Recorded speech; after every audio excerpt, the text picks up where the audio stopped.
Let's go. Welcome to week 12 of the Boys of Fall. As you can see, we have, if that is not Jort, if you can't tell, that is the coach, or you can follow him at the coach's desk over on Twitter. What's going on, man? Man, just excited for this beautiful Saturday in the fall. As soon as you said, hey, Jort's got some parent time off, I said, let me chime in with you guys and be here. So I'm excited to get to do this today. Hopefully I don't let Jort down while I'm on here, and I play a good role for him to where maybe I can come back in the future. So, yeah, I think you're going to do fine. I think you've done this quite a few times, and it's just kind of plug and play now with you, right? You could just hop in, do, be part of whatever, hang out with whoever. That's kind of the greatest. It's the greatest part about you. Yeah, like and I see you got your Alabama stuff on. I think we talked a little bit earlier that I believe Mercer will pull the upset. Yeah, it's a tough game today. It's I don't want to get into too many details and break it down, but after watching the film, I know this game is going to be tough. So right, of course, Bama by 50, but probably getting to see a little bit of Ty Simpson today. All right, okay, let's do this. Over under how many quarters for Milroe? I'll give Milroe. Can we take 2.5 quarters? Is that fine? Yeah, I think so. Yeah, I think that's fair. Okay. I think that's fair. I'll say under. No, yeah, I'll say under 2.5 quarters. I would say under. I think it might be a half.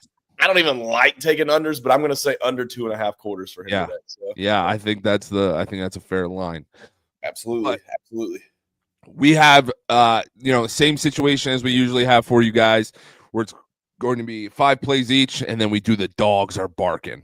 Remember, you guys can chime in the comments on Twitter and YouTube, and I can pull them up, and at the end we will have a segment of questions where you guys can ask and we can give you our thoughts on the day. As you can see here, you guys put it in the comment section. I can pull it up. If you got a question for Coach about his Alabama over under there with Jalen Milroe, we can get it going.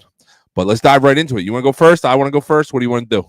Hey. Well, actually, let's dive into last week's recap. Yeah, do that. First. Yeah, I'll do that. That seems like the smarter decision. So bear with me, guys. This is my first time operating the background producer role. So this is last week's recap. You can see on the main plays, I went 4-1. The dogs were not barking last week. In fact, they were basically dead. And Jort went 2-3. Navy disappointed us. We almost had the full sweep. They finished with 28 points, had 21 in the first half, and then just one lonely touchdown in the second half. Disgusting work by the midshipmen. But we may believe that there could be a turnaround here for them today. What do you think? Navy is one of those teams that I think everybody saw as eye candy there a couple weeks ago. And, we were really hoping that game was going to be some crazy significance at the end of the season, the old military ball there. But something, I don't know what happened. It just kind of like the wheels fell off as soon as the quarterback, whatever happened there. Blake Horvath, the Jim Thorpe of Academy football. Right. Whatever happened there, I don't know. But, I do feel like they should turn it around. However, it's not an easy task today. It's not a game. This is not a give-me game for them. No. Which is crazy to even be saying that Navy should have give-me games in the first place. Right. But this is where we are in 2024. The landscape has changed in college ball. Yep. So I like to see what Navy does. I would love to see them kind of find a way to sneak in to this picture somehow again and get back on track. But it's a tall task. It's a very tall task. Oh, yeah. But again, you talked about going to the candy store. I was the first one in line every single weekend. Everyone was. I mean, I loved. Give me a Navy team total, Navy for like I'll take them every which way you can think. Right. So that was something that I was doing. Money Mitch here says Ole Miss win versus Georgia, put their stock up for the playoffs. Their D line was feasting. I don't know. Could be. You could be right. It's definitely for sure. The SEC is going to have an absolute crap show here at the end of the year, especially depending on what happens today. If Georgia beats Tennessee, you've got a lot of 2-loss teams kind of teetering around that mark. I never thought that the end of the year rivalry matchups with these teams would matter as much as they do now. I will be highly surprised to see how it ends and shakes. But Ole Miss, even though with that win at Georgia, there's a chance, they still get shortchanged in the end. Well, as I was going through ESPN, right, where I, as you're going through the channel, I saw like something where it popped up where it was there could be a 7-way tie down in the SEC, and I'm like, okay, this is crazy. And then what do? Flip a coin? You go old school. You meet at like the halfway point to all of them. You go up there and flip a coin to see who gets in. Right? Yeah, like they did in Friday Night Lights, right? Where they had meet in random restaurant in Texas. We're gonna meet there. We're gonna talk.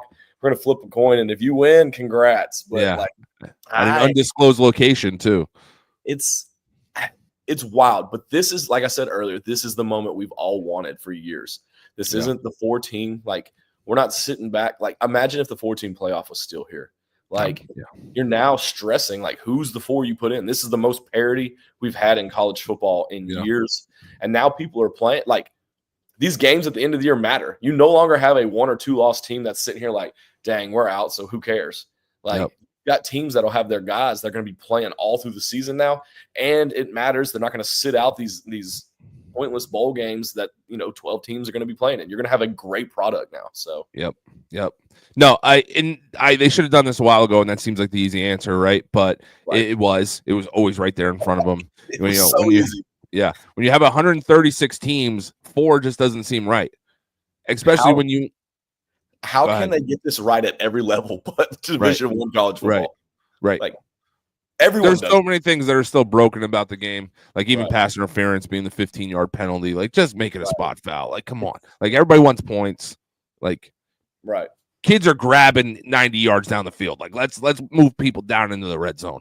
Like, let's just get it over with. But here we are. We got 12 teams, so maybe one step at a time. If we keep fighting, if the college football community keeps fighting, we will get there eventually. It will actually be treated like an NFL amateur league. Absolutely. Like that, right? Just don't change the overtime like NFL. Leave it. No. Yes. Just about college football. Change the NFL to the college rules. Absolutely. Right. Yeah. That's what I want to see. I want to see Josh Allen and Mahomes go back and forth for 3 hours. Who would not want to see that? I mean, I do. I'm getting excited thinking about it. Yeah, me too. All right, money. This emoji asked, "What's locks?" Well, we're about to give them to you. Sean, Coach, would you like to start first? Yeah, I can start first. I mean, it'd be a shame if I didn't start first. Right. I mean, you're the guest. Guest first. Let me get my toes wet here. Let's get it. All right, so I'm going to start with my first pick of the day. This is probably one of the more obvious picks you would say. I'm going to say Ohio State minus 27.5. I think they were 28.5 at one point. I walked it down to 27.5. I mean, Ohio State right now, dude, they have a 2-headed monster in the backfield. Like, it is absolutely insane to see what Judkins and Henderson are doing. I feel like the O-line is starting to play a little bit better as the weeks go on too, which makes them even more dangerous in the run game. The run game is going to be there. There's no doubts that Northwestern is going to struggle with the run game. There's just no chance that they can't. I do think, run game scares people. It makes people think, oh no, they're going to run the ball. They're not going to be able to cover this 27.5.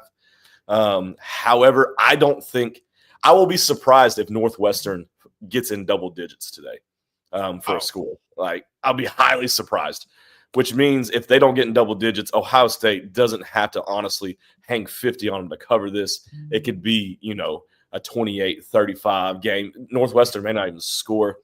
I do think there's a chance that, Ohio State, finishes here at 10-2 with the way their schedule looks and how things are looking for them.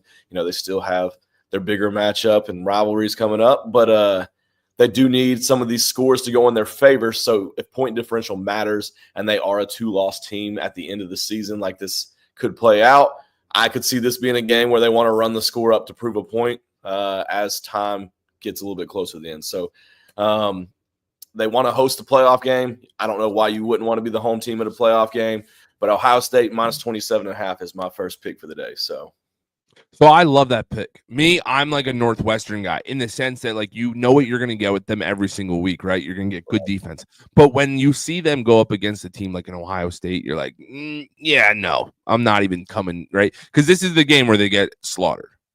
Absolutely. Right? Like, they hang close with teams, but this is like, now we're talking different levels, right? Of the Big Ten. Absolutely. Yeah, there's no way. I don't know. And like I said, this is where Ohio State has to – you're running out of games. Yeah. And you've got to score points. You've got to show how dominant you are. You want to make sure if you do slip up and drop a game, like, you deserve to be there, which, let's face it, Ohio State's probably going to get in regardless just because that's what it is. But still, where you're seated in this playoff does matter. Like, I don't want to play like it. And I'm not trying to be a homer here, but I would not want to play a 12-seed Alabama. That would suck. Like, no, of course not. At home, doesn't matter where it's at. I don't want to. Like, I saw them the other day. They might have Penn State playing them. Like, no thanks. Yeah. Send them somewhere else. Yeah. Give me Boise State.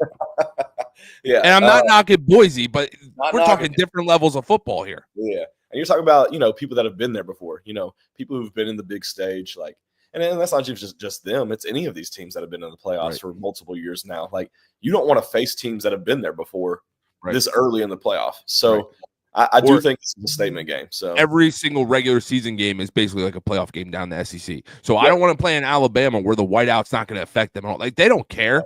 They play with cowbells in their ears the whole game. They really don't care. Yeah, dude, we got people smoking cigars on our face while we're playing. We're good. Exactly. So, all right. Yeah, that's my first one. Ohio State minus 27.5 statement game. So, like it. All right, so my next play, it's Saturday, but we're going to go to church. All right, we're going to go down to Liberty University, where the president, no longer president, was into some real wild stuff sitting in the corner of a room. Is what it is. But hey, we're going down to Liberty versus UMass. UMass is trash. Booty. Boop. Yeah, you down. That's just what their normal logo is. Always down. All right. UMass, they've only won 2 games this year. They're giving up almost 32 points per game, not even hitting 20 on offense. But the big thing for me is that Liberty has been slow out the gate every single game this year, right? Then they dropped the one at home to a defeated, not undefeated, completely defeated Kennesaw State team. Hadn't won a game. They go out there and get throttled by Kennesaw State at home, right? But last week, they come out and they win 37-17 against your Blue Raiders, right? And the Blue Raiders are better than UMass. Sure. No, they definitely are. All right. UMass is bad. All right. So I'm looking for another bounce back game. They might start a little slow with them being on the road, but that doesn't matter to me. But we're going to move this down. You guys know me. I love buying points. I don't care. I'll eat juice all day long.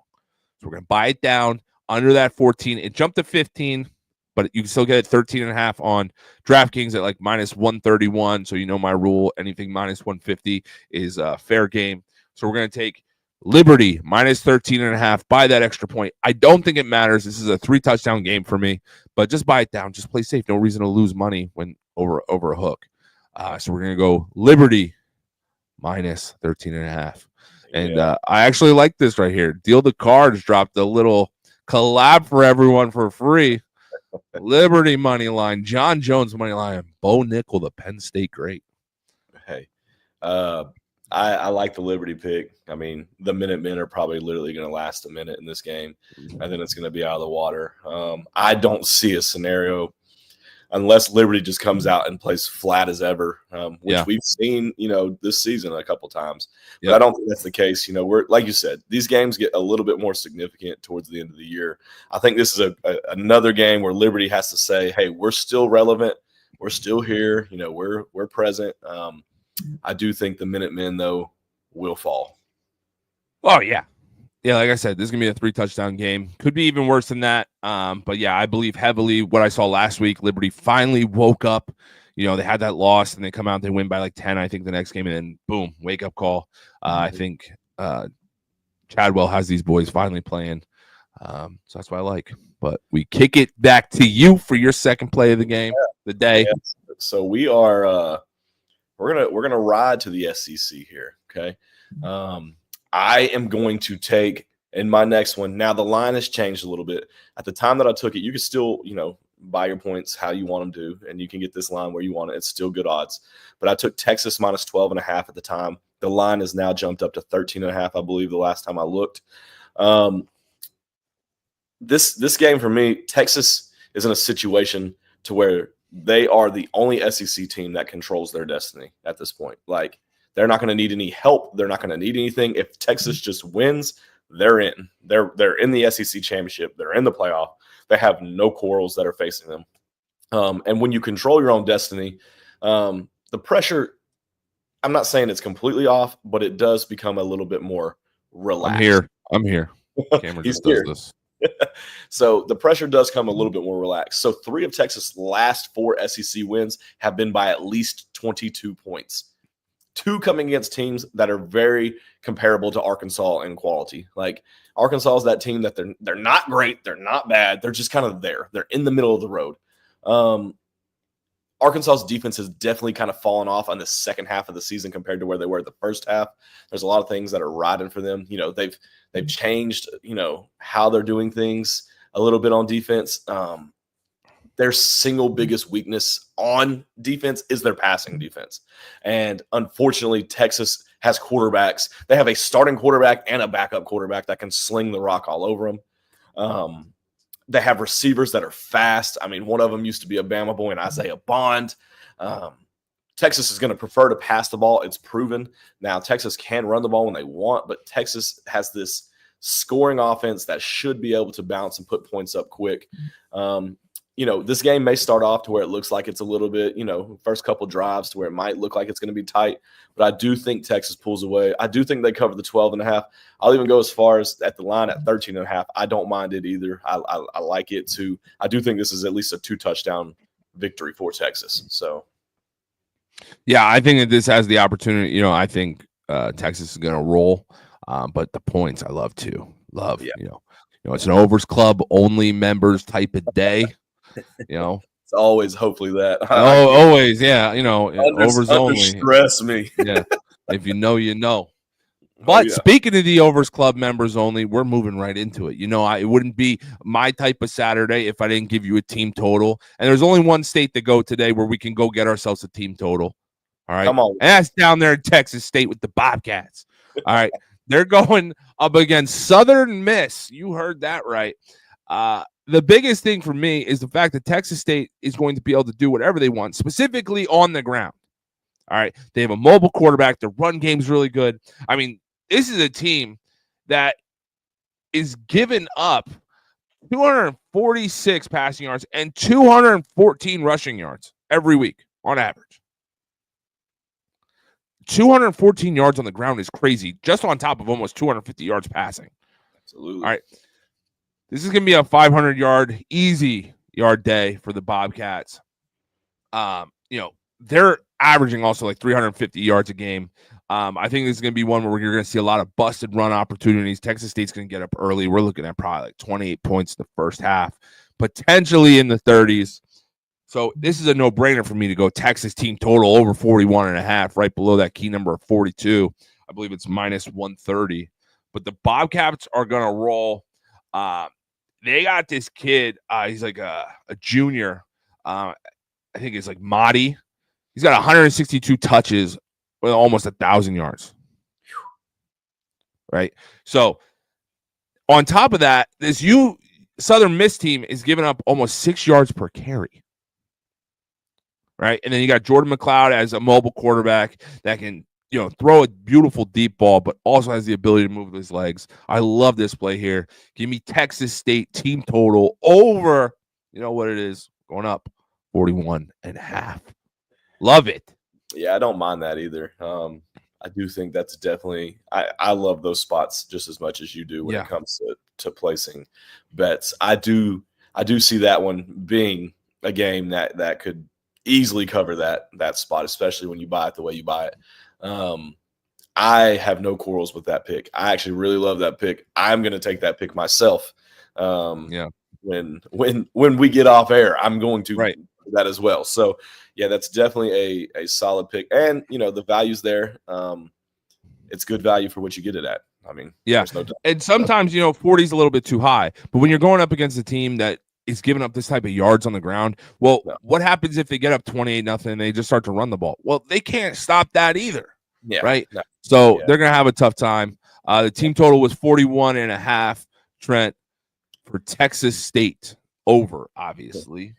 Yeah, that defense is like a wet paper sack on an old fall day. Exactly. So when you can't stop the run, you can't stop the pass, and they get up big on you, and they just start running the ball. Well, you're in trouble there too, which just leads to points everywhere. So, it's gonna be unfortunate. Yeah. We're gonna get some points finally, and I like it. I like it a lot. Well, my next one, I know we're doing dogs of the day later, but this is a dog that I actually don't think deserves to be a dog today. The only reason this team is an underdog, in my opinion, is just because they are the away team. This is Florida Atlantic. I'm taking Florida Atlantic's money line. At the last time I checked, it was at plus 102. I know it's been fluctuating between plus 110 and 100, somewhere in that range, but plus 102 was what I looked at last. I don't think Florida Atlantic deserves to be an underdog. I think they have the better offense. They have the better defense. And the only reason that they have any type of underdog mentality is just because they're the away team. They're giving the Temple home field advantage. It's crazy to see the books do that, in my opinion. But, it is what it is. There's really – if you look down deep into this, though, there's nothing good that can be said really about either of these teams. They're both, kind of rough, but I will say I do think Florida Atlantic does have the better offense, better defense. I think if they can put together just a few quality drives, score a couple things, or score a couple times, I think this game, they get up, 10 to 14 points. I think this game will be hard for Temple to come back on. It's not like they're not explosive offensively. They're not dominant defensively. It's just kind of, an average team playing an average team or a below average team. So I think if they can get up there, this game, it may end up with, only 21 points in the total game. It's not going to be a high scoring game, in my opinion. But I think they can find a way to win this game if they can just score, first team that scores probably wins this game. Or first team that gets up 10 probably wins this game if it happens, just because neither of these teams have the guys, the Billies and Joes to really come back from being down. So, and this is a great game as far as it comes to mascots, right? Battle of the Owls, right? Yes. Love the owl. Yeah, right. Two terrible. I would not want to be called the Owl, but hey, FAU Owls versus the Temple Owls. What can we hear the crowd just all chant "hoo hoo hoo" the whole time? Yeah, that'd be great. That'd be quite the roar. I'm sure the Temple fans would be, really into that. That's pretty much what you get when you see these two teams playing on the field. Is everyone saying "who"? Anyways, yeah, somebody scored. You're like, who? Who? Who is that guy? Yeah, who is that? Is Lane Kiffin back down here yet? Yeah, in this exactly. area? Right. All right. Next, you guys know where I'm going. I love my Big Ten. There's a few teams I really love in the Big Ten. Penn State being one of them, although they're heartbreakers every year. Then there's Indiana. I love my Hoosiers right now. They are just the most beautiful. Look, you don't got to break hearts. You don't got to do that. All right. I get it. But the third team that I love in the Big Ten is my Brett Bielma Illini. All right, the Fighting Illini. I love them in this spot today. The -2.5, you could take that if you want, but you know me, I always play it safe. So we're going to go money line. It's -130 on DraftKings. The biggest thing is that when a team is pretty one-dimensional and they're going up against a good defense like like Illinois has, that will force you to have to play to your weakness, okay? And Michigan State cannot run the ball. That's the one thing that they cannot do. They are not good at running the ball. So they're going to be forced to have to pass, which when you have a good defense, they're just going to be able to sit back and know that because they're going to be able to cover the run with their really good defensive line. They're going to be able to get a good pressure on the quarterback. Their linebackers are quick enough and they're gap sound. Like they're disciplined. They're not going to get out of place. You're not going to catch them out of position for any big plays. This is going to be one where Michigan State would have to grind, and they don't have the ability to do that. Illinois should be able to cover this spread at the 3. They should be able. They're going to win this game. It's at home too, I believe. Actually, yes, it is. So Illinois' home. So yeah, there's just no way Michigan State covers here. I just don't see it. So give me the Fighting Illini money line. Also, Michigan State's defense has been pretty bad. I think they've allowed like 23 plus points in like the last 2 road games, something like. So they're not good on the road either. Going up against a team in Illinois that I think they feel like they could have been playing a little bit better. Give me Illinois money line. Brett Bielema. Yeah, the Michigan State fall off needs to be studied for sure. Oh. It wasn't even like a gracious fall off. It was just like, bang, it's over. Yep. So I like the pick just for the sake of like, I don't feel like anybody can trust Michigan State with anything. The whole Michigan's just down bad this year. Just happening. So, but yeah, I like the Illini there. I don't see how, unless Michigan State finds heart out of nowhere, I don't see a scenario where the Michigan State upsets them. So yeah, I don't see it either. So this next pick I've got quite the breakdown for it, but it's going to come. A lot of people love SMU, okay, and I get why they love SMU, and I'm not picking against SMU here. However, what I am doing is I'm walking it up and I'm taking Boston College plus 20.5. Okay. I need you to hear me out here on my explanation, people. I know it gets spooky because SMU scores and does all this craziness, but like I really do. I think it's worth noting that Boston College only allows 23 points per game. Okay. Now, granted, SMU is a little bit different of an offense, but only one team has hit more than 31 points on them all season. SMU will probably surpass that 31-point mark, okay? I mean, I think SMU's averaging like 40 points on the season or something like that. But I don't think they're going to just roll over Boston College. I don't think they're just going to get in there and just smack Boston College, make them look bad. I don't think that's going to happen. I do think Boston College is going to be kind of one-dimensional. SMU does play really good against the run. However, Boston College has a quarterback that can keep them in games with Thomas Castellanos. I do think he'll keep them in there a little bit. But I don't think Boston College is going to be able to do enough to upset them or to even keep this game, closer than 20.5. I think 20.5 is great.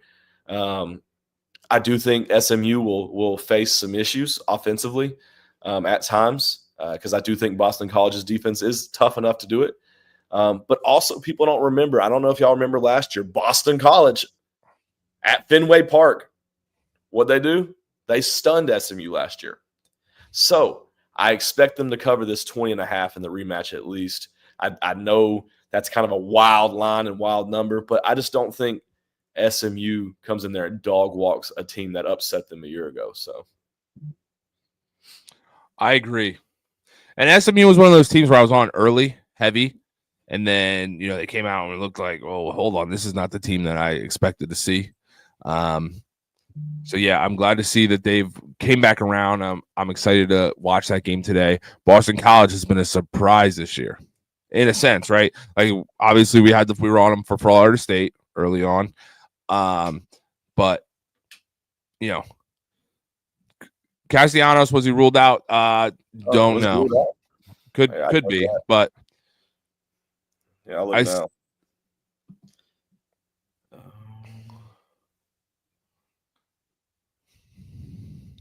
Thanks, Trent.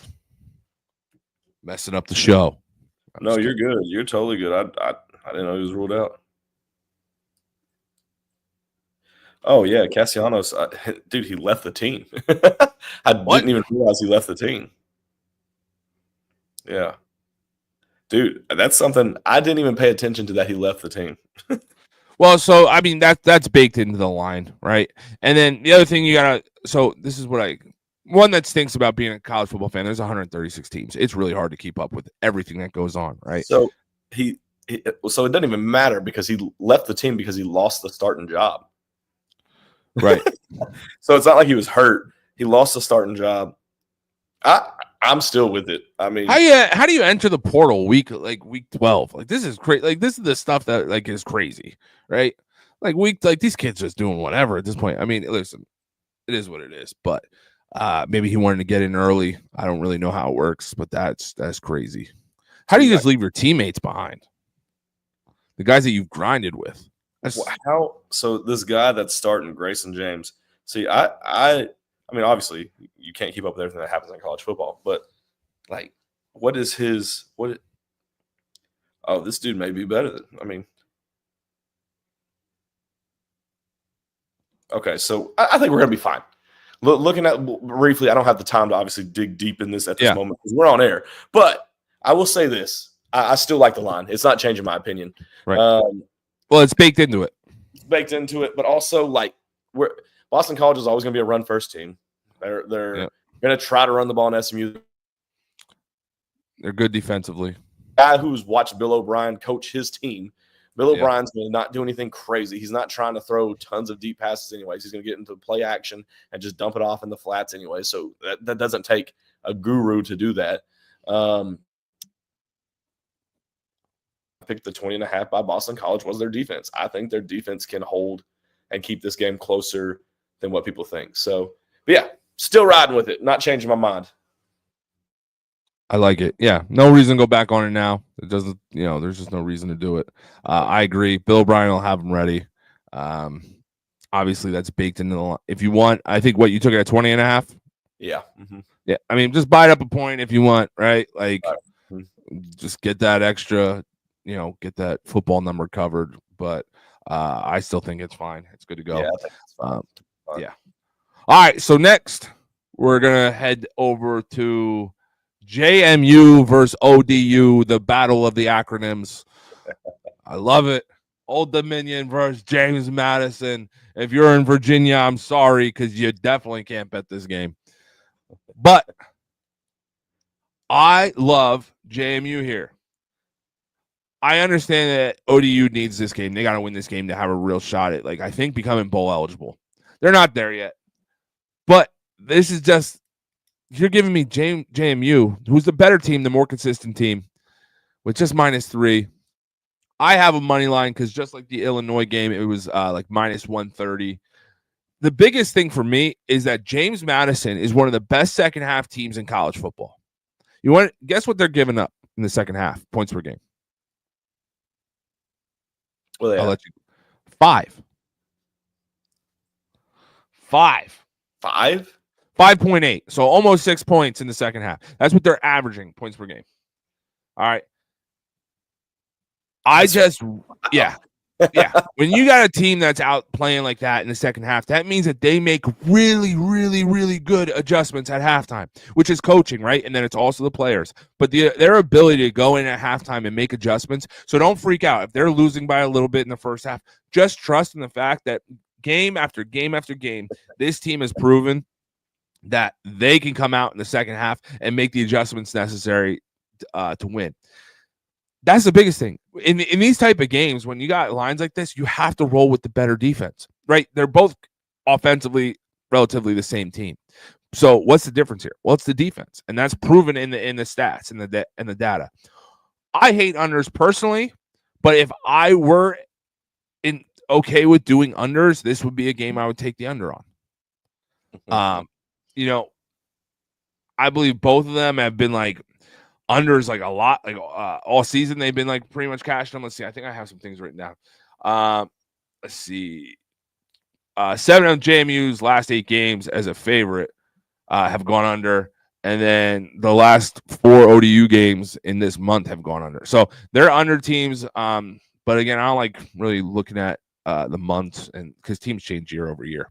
But that's what I would do. JMU money line minus 130. That's where I'm rolling. The battle of the acronyms. I definitely like that you stayed with the JMU money line and didn't go with the under, because out of nowhere, the one time you took an under, JMU would hang 60 for some reason. Easily. Oh, yeah. No, the moment I take it under is the day that it's a 90-point game. I'm definitely glad you stuck with the money line. I like the JMU money line a lot.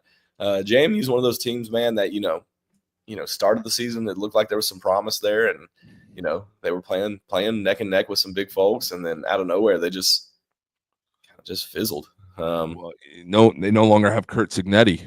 Yeah, that does play a role. But hey, guess what? I would love the money line still. Feel like that's an easy one. I'd rock with that.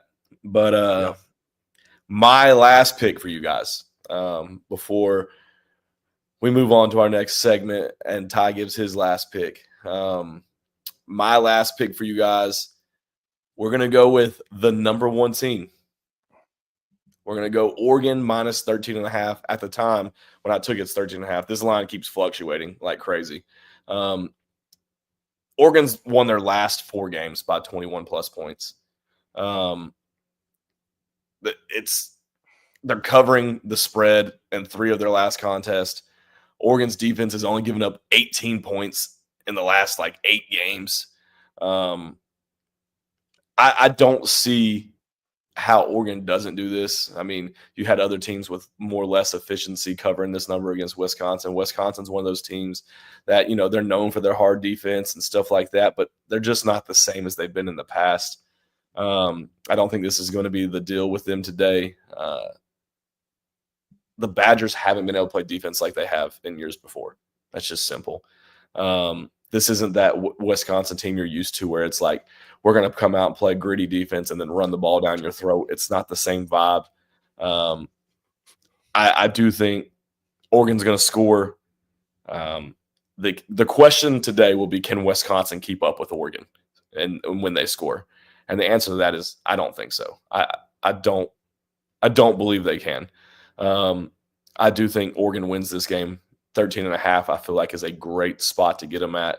Oregon is obviously, another team that controls their own destiny at this point. They're out here to make statements. And I think this is Wisconsin's a big enough name. They're not like a Mercer, but Wisconsin's a big enough name to, if you beat them, beat them pretty well, you make a name for that's pretty good for your brand. So I do love this line, Oregon minus 13.5. So I feel like it's the first Oregon line I've been okay with all year. Yep. Right? Because there's been so many times on this show specifically where I faded them because they won't close teams out. Right? But you've seen the 27.5s. You've seen the 23.5s. You've seen very large numbers. 13.5. I love it. Love it. Great spot for Oregon. And I think they know it. I mean, they're not, sitting up there really, really high. I don't know if they feel like they need to beat teams badly, but this is the first line that I've been in love with for Oregon. And people don't realize that Dylan Gabriel his completion percentage is wild. It's like 74.1% right now. Well, that's that offense, right? Right. But they're not just dump offs. They're not just like dump downs. He's throwing some good balls and stuff. Right. He's playing great football. Yep. And Jalen Milroe had Wisconsin in a tizzy for a little bit. There's no reason you can't tell me that Oregon can't do that. Right. So when you plug in a guy like Dylan Gabriel into an offense that had Bo Nix last year breaking the record for completion percentage in Division I football, right? That's what you're going to get. So this is an offense that gets guys open where they know how to get through the progressions. The first read is usually the right read, and there's a reason why that guy's, played to get open. Is this the Kyle Shanahan of college? Yeah, football? Without the run game, it has to be. The way they scheme guys open, it's special. And they're making. I mean, they make quarterbacks. I mean, they make quarterbacks look great. I mean, I mean, they're not going to do the Lincoln Riley type of quarterback, right? They're going to give you the completion percentage, not 900 yards a game. Right. Well, and it's crazy because, like, Bo Nix wasn't great at Auburn, but got to Oregon and was just a stud. So, like, Dylan Gabriel's kind of going through this same process. Like, Dylan Gabriel looks like a stud. So, I mean, I don't know. There's no way you can tell me that if Oregon gets up, they're gonna keep their foot on the gas. They're not a team that takes their foot off the gas either. They want to score points. They want to look good on defense. I just don't think Wisconsin has the firepower to keep up with it. So no, not at all. Totally agree. Love this play. Love it. Love it. So what you got for your last one before we get? All right, my last one. Let's just do it. Let's do some weird stuff. All right, you know me. I always have to bet these, low-level teams. So there's no other better place to go than to go to the Rainbow Warriors versus the Utah State Aggies. Hawaii's coming all the way over to the mainland where they're going to play Utah State. I have Utah State plus 3.5 here. I think it's 2.5. Of course, I'm buying it up over that key number. I personally think Utah State wins this game, but I'm going to change up on the fly here. I've done something that I haven't ever done before, and I only have one over here. I don't like that. All right, I'm looking at this thing. I'm like, something doesn't look right. Who gave these picks? Was it Jordan? No, it's me. I need more overs. I need more points. So let's switch it up on the fly. Let's go with the over here between the Rainbow Warriors and the Utah State Aggies. Utah State, they've had multiple games in the 80s and 90s this year. Multiple, okay? Hawaii at home is a little different, but they're on the road, all right? On offense, Utah State's averaging a little over 32 points per game. On defense, they're just trash, all right? Also, the running back for the Utah State Aggies, it was at my house one time. I told this story. My dog got out. I have a pit bull. He's friends with my nephew. He got out. The kid jumped literally from the ground to the top of a Honda Civic. The roof, not the hood, the roof. Absolute athlete at running back. So give me the over. And I did have Utah State plus 3.5, but we'll take the over. I'll switch that up. I'll deal with the graphic next week. So everyone just remember I took the over here. I'm going to write that down. Utah State. The breakdown and analysis is man, I saw how he ran from this pit bull. Absolutely. Yes. Look, sometimes I have more inside info than most people, all right? The fact I was able to see him, Saquon Barkley, the Civic. Forget X's and O's. I saw what this man did in real life. Exactly. Real life Booby Miles at Utah. Exactly. And the kid's got hands. Kid's got hands for days. But no, so they give up a ton of points. They score a ton of points, and they have a track record of their games being really, really high. So this is in the 60s. I'm taking it. I would take this up to probably 65.5. I believe it's 60, 62.5 right now. Feel comfortable taking it. Life's too short to bet the under. Overs only club. Get your ticket admission into the gate. Over, or should I take? Is it at 57.5? Like, this was on the fly, so I didn't look at the number. Whatever it's at, take the over. They are. Come on, work. If I get my phone to work, that would be wonderful. Yeah, see, this is what happens when I'm out here without Jordan. I'm just going off the rails. I'm freestyling here. Yeah, this man's living dangerously. Yeah. So the line is 62.5. Yeah, it's 62. Okay. Yeah, take that all day long. Let's roll with it, guys. Let's go. I love the over. Remember, I love Utah State plus 3.5. If you want, you can buy the total down and take points down. Take Utah State to plus 7.5. Get yourself a little builder. I love it. Love it. Yeah, David, man, I personally would probably always walk it down to the 57.5 just to be safe. But if you want to live dangerously, go to the 62. Yeah. Whatever you want to do, man. Whatever big, like I said, this was on the fly. I'm just feeling it. I don't have enough totals here. I did like this over, but we roll with it. All right. So this gets into the part of the show where we are going to give our dogs, the dogs that are in the backyard. Somebody's walking past the house on the sidewalk, and the dogs are barking. And we got 5 of them. Sean's got 2, and we share a dog together. I got 2, and I got a dog that I share with Sean. They're all in the backyard, and they're barking. Things are going to get wild. These dogs are jumping over Civics, I tell you. Yeah. So do we want to do the one that we both like at the end? Give that as our last? Yeah. We could do that. All right. So I'll give a little insight before I tell you why I picked my dog here, or my dogs. whenever I'm looking at underdogs and props that I like to take in this market, I try to stay, no higher than like the 8.5, spread. I like to look in there to see who's that, because that means, you're just a little over a touchdown, but also like that gives you some good value for the money line on that. So the first one I have for you is Nebraska over USC. I know USC's all decorated their stadium up for this Rose Bowl and throwback tradition. But however, Nebraska is one of those teams, for some reason, I love betting on them because they're a catch team. You don't know what you're going to get from Nebraska every week. You don't know if Raiola is going to come out and throw for 14 touchdowns or 14 interceptions. You never know. I think USC is vulnerable enough to possibly lose this game. Nebraska is plus 7.5 right now. So that stays in that kind of that range that I like to look for when I'm looking for a dog.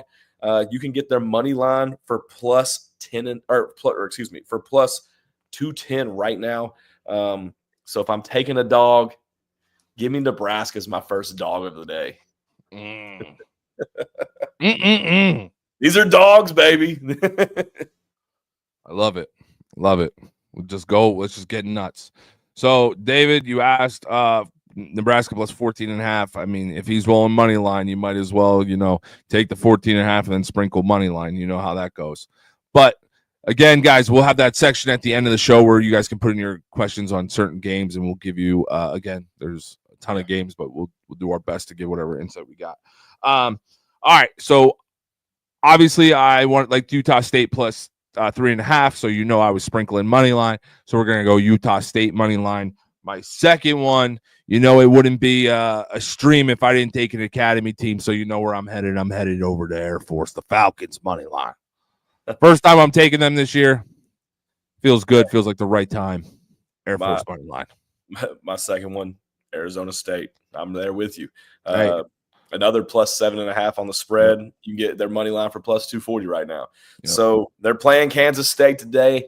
But I think when you hear mine and Ty's last pick, you'll understand that Arizona State is just a little blemish, and there's no place like home. There's no place like home.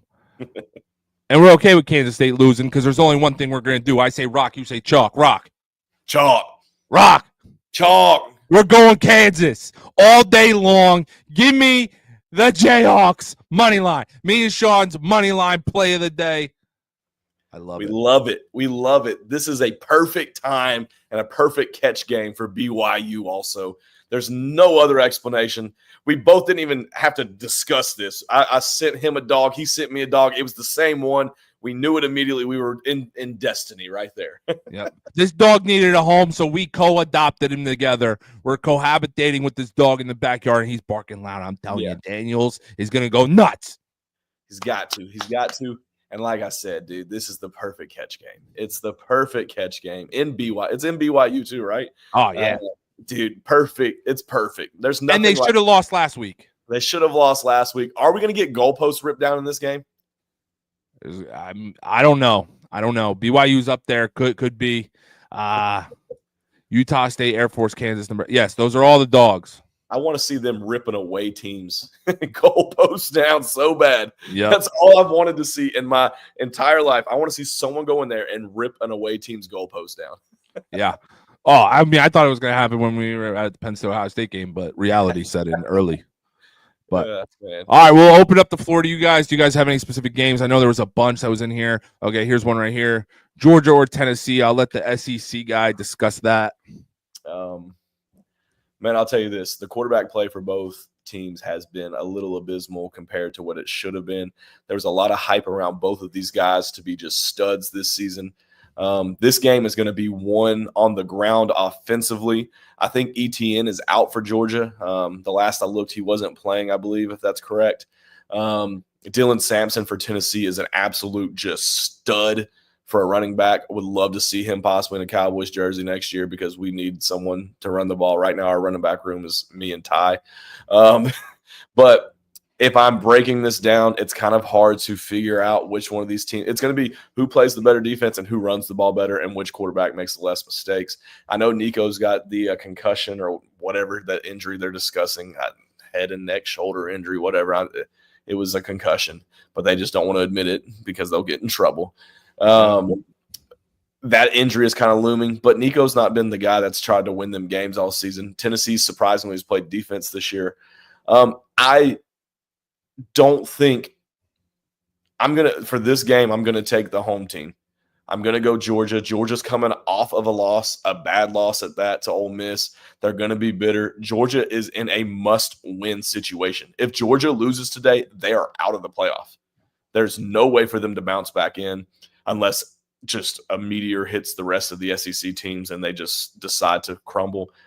This is a must-win game for Georgia. Honestly, it's a must-win for Tennessee too in a way. Tennessee can still find a way to sneak in, though, I think, with this loss. So I'm going to go with the home team in this one, just home field advantage. It means more to Georgia. They need it most. I say the Dogs wrap this one up. So, all right, here's another one. We spoke about this briefly. You guys know me. I love my academy teams. I love my Blake Horvath, who I've touted as the Jim Thorpe of 2024 college football. The guy can do everything, but the last 2 weeks, he's not looked like Jim Thorpe. I mean, I even suggested some of us take him for the Heisman. That's how much I love this kid. All right. I did. But obviously regretting that now at this moment with the way that he's looked the last 2 weeks. But it's still hard for me to, because what happens with gambling is a lot of people will be like, well, remember what happened last week? But you got to take the whole season into account. The one game they looked really, really bad because there was like 15 rain delays, right? They'd come out, play 5 minutes, and then there'd be another rain delay. Mm-hmm. At 7.5, Tulane's a good team, man. But you got to think maybe could turn around. Could they spark that magic again?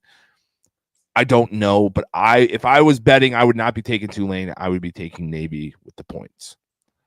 That's what I would do. There you have it. Yeah, that's what I would do.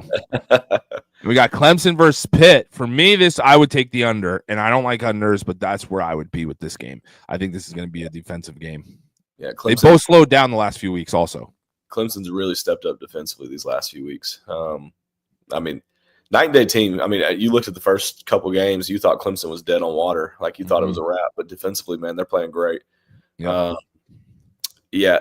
I don't ever take unders, but this is a game to where it's going to be chess, not checkers. They're going to run the ball, punt, run the ball, punt. Whoever scores first probably wins this game. One of those type of scenarios. Yeah, and both teams have slowed down. It looked for a little while there like Pitt was just going to be having these high-scoring games, but the last few weeks they've really slowed down. Yeah. Now let's go to I love betting these games. Dude, Colorado versus I love Colorado, man. I would take Colorado. I actually this was one of my spots early on when we were breaking down and talking about what we were going to pick and whatnot. Colorado, man, they literally. I mean, I have a future bet that's just kind of sitting there lingering around on Colorado to make the playoffs, which I love. But there's no secret. I love Dion. I love what they're doing. I do think Utah has the defense to kind of make this a slow start. Most Colorado games, when you look at their total points, they're like 60, like 59.5, 61.5, like in that range. This one, I think it's like 43.5 the last I looked. So, I mean, obviously there's like a 10-point swing to where, 10-plus point swing to where Colorado's over and unders usually are for total points. So I do think Utah has the dogs to kind of slow the game down at first. But once Shedeur hits Travis Hunter from one big bomb, the floodgates open. I do like Colorado's money line. I also like the over. You can walk it down to like 41.5. I do like that over in this game as well. So I love Colorado in this game because of what Utah went through last week. Yep. That heartbreaker, where you got the AD up there with a microphone in front of his face like I have right now. And he's like, we got robbed. The refs are despicable, disgusting human beings. That's just a lot. That's a lot for kids to, come out and play against the next week. So like that's where I would be at. I love Colorado just based solely on what they went through last week against BYU. I think I agree with Coach 100% that the game will start off slow just because the horses that they got on defense over there in Utah. But They don't even have a donkey over there on offense to really keep up with this Colorado team. Travis Hunter is going to be doing the Jabberwockies, Kai Cenat live dance, that he learned this week in the end zone at some point this game. So Jabberwockies dance to be done in the end zone plus 220. Going to happen. All right. Love it. Hammer that. Yeah. I don't have a feel for this game at all. I don't know if you do, Coach, but I don't either. The Iowa teams scare me. Iowa State, every time I see them, I freak out a little bit because you never know what you're going to get out of them. You may get a defensive game. You may get a team that hangs 30 on them. I don't know. It's such a questionable game. Cincinnati's kind of in that same boat right now. Like, you never know what you're going to get from week to week with them. I don't have a feel in the game. I don't know what the points are at in that game, but like I said, sorry, Trent, I don't really I'd stay away from it personally. So I would lean Cincinnati just because they've surprised people every single week. That's just where I would lean, but I've done no look at it. Yeah, it is tough to play Iowa State, but Iowa State just lost last week. So what's the effect there? But that's where I would be. I'd just lean Cincinnati with the points. But we're getting close to our 60-minute mark here. We try to keep it below an hour. But Coach and I, we could literally talk college football all day long. But let's move on to the recap for this week's show. For anybody that's missed, specifically H-Bit here, who's headed to the JMU game. He's a JMU grad. He probably knows PFT commenter. But let's just dive into it here for him. All right. So we got Texas State. These are the plays I'm on. Texas State team total over 41.5. Illinois money line, JMU money line, Liberty minus 13.5, and Utah State. I obviously did not clean this up. We switched it to over 62.5. All right. And go ahead, Sean. You are on. I love your plays. Yeah. So I've got Ohio State minus 27.5. Texas minus 12.5, FAU money line, Boston College plus 20.5, and the Oregon Ducks minus 13.5. Quack, quack, quack. And do not forget our dogs in the backyard today are Utah State, Air Force, Arizona State, Nebraska, and Rock Chalk Jayhawk, Kansas. All right. And Ashley or Sabrina, Colorado versus Utah. We said that we both liked Colorado here. All right. And H-Bit, I apologize that I could not give you a player prop. They don't allow it in Pennsylvania. I don't believe they allow it in Tennessee either. So it's not even anything that we're even able to look at. So I apologize. But just want to thank you guys for hanging out with us for like a little bit before, college football kicks off. Make sure you guys pop into Trophies Discord for all of Sean and I's plays for the day with his insane parlays that he hits and my safe straight bets. Like just hit one last night. Yeah, exactly. So make sure if you're not in there, you get in there, hit up Coach or I for the promo code for a percentage off your biweekly or monthly. I love doing this every Saturday with you guys. So thank you again for hanging out. Thank you, Coach, for stepping in. And congratulations to Jort on the new baby.